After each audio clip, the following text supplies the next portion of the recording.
At some point in life, I think that some of us have absolutely skewed stats in some aspects. Like, I know some of y'all who put all your points into intelligence, but don't even bother trying to boot up your charisma. Please, give me your number! Please. Like, some of y'all are just born with the best RNG for some reason. And I just wanna ask, how'd you do that? Like, genuinely, how? It's like you punched the Konami code while you're in the womb. Oh John, the baby's kicking. Oh ma, that ain't just any ordinary baby. Catherine, invest in the piano lessons. We got a child prodigy in our hands. For this video, I want to talk about a few guys who've gone through some extremes in terms with their luck stats. The guys who got themselves into the wildest odds just by simply living.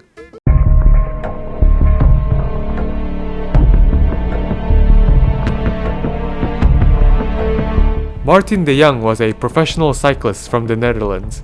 Now, I don't think most people really know him for his career, but rather the moment he nearly ended up in two of the biggest aviation disasters of 2014. Now, Martin was in Malaysia at the time and he's participating in a cycling race in Taiwan. He originally booked a flight to Beijing, but he decided to change to a different one last minute, cause he didn't want to deal with a lengthy layover. What he would come to realize is that he nearly would have boarded Malaysian Flight 370, a plane that would go missing, and until today we still don't know what happened to it. Just 4 months later, Martin was planning to go to Malaysia again from his home country, so he booked the flight to go there. But then he eventually decided to change to a cheaper flight that opened up just a few days before his original one. And it so happened that he actually avoided Malaysian Flight 17, the flight that got both disasters from the same airline in 2014, and he managed to avoid both of them. Somehow it feels like him running into a bunch of traps, but then he roadrunners his way out of them.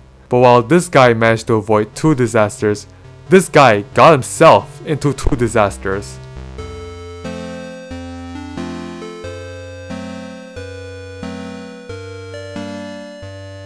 This man right here is Tsutomu Yamaguchi, otherwise known as the guy who survived 2 atomic bombs.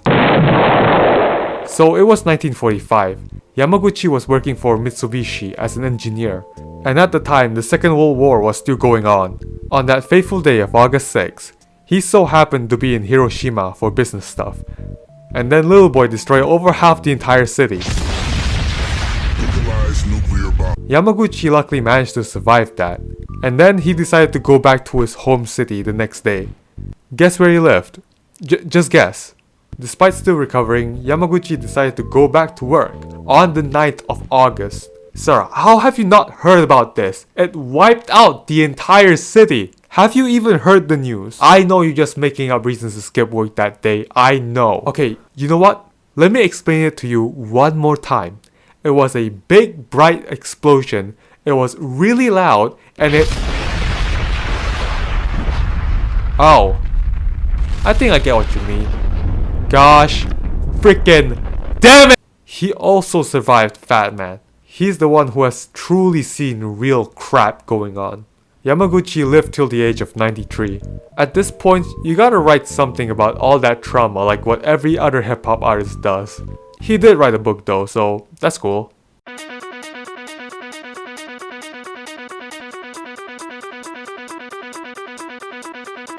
Walter Summerford. This guy can't even catch a break. Summerford was a British general in World War I. In 1918, he was riding his horse in Belgium when he got struck by lightning. He had to be discharged due to him being temporarily paralyzed from it. Flash forward to sometime in 1924. He was fishing under a tree when a second bolt of lightning struck him, temporarily paralyzing him again. 6 years later, 1934, Summerford was just minding his own business, having a walk in the park. And then he got struck by lightning again. Unfortunately, he wouldn't be so lucky the 3rd time. It left him bedridden for the rest of his life. But doctors were actually kind of blown away that he actually survived that, considering that this shock would have been fatal to him. At some point, you just gotta ask, what did he do? Like, how did he even start beef with Zeus? Zeus! Your son has returned! I come seeking the weed of Olympus! Kratos, you will not get a hit from the Deny me my duty! Now I know that some of you guys might be saying, that's nothing, this guy managed to survive 7 of them. Of course, Roy Sullivan, I can't forget about him. His story is honestly impressive, but there's kind of a difference between the both of them. The thing that sets Summerford apart was that his 4th lightning strike happened after his passing. Yes, in 1936, 4 years after his death, his gravestone was struck by lightning. The beef was probably so hard that Zeus still wasn't even happy the guy was dead. Yeah, that's right. You're dead. How'd you like that? You know, let me just...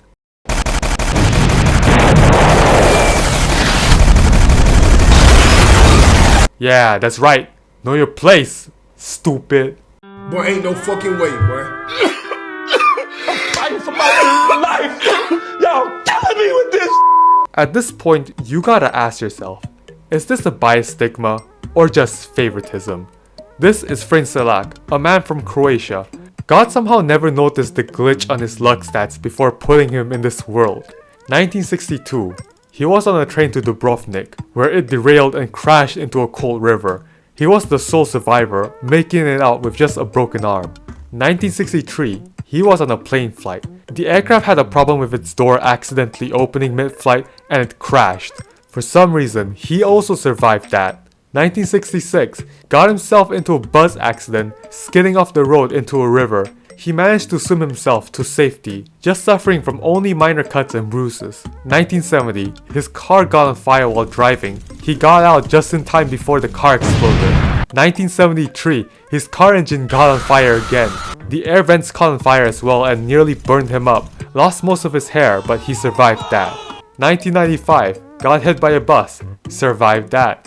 1996, he was driving where he swerved his car to avoid a truck. He was heading towards the edge of a cliff where he got ejected before the car plunged into the ground below. And finally, in 2003, he decided to buy himself some lottery tickets for the first time. And he won himself 900,000 euros, which is about a little over $1 million US. How the heck? I don't know. His luck is simultaneously in the negatives and over 10 at the same time. Is the world rigged against him or for him? Luck. Hacking. That'll teach him. I think he was also featured in a Doritos commercial promoting a Willy Wonka style lucky prize pool. Guys like freaking Neymar had to work their way to have their face plastered onto a can of potato chips. This guy wasn't really supposed to be well known in the first place, but his fortunate misfortunes managed to land him a spot. That's honestly wild. I was closing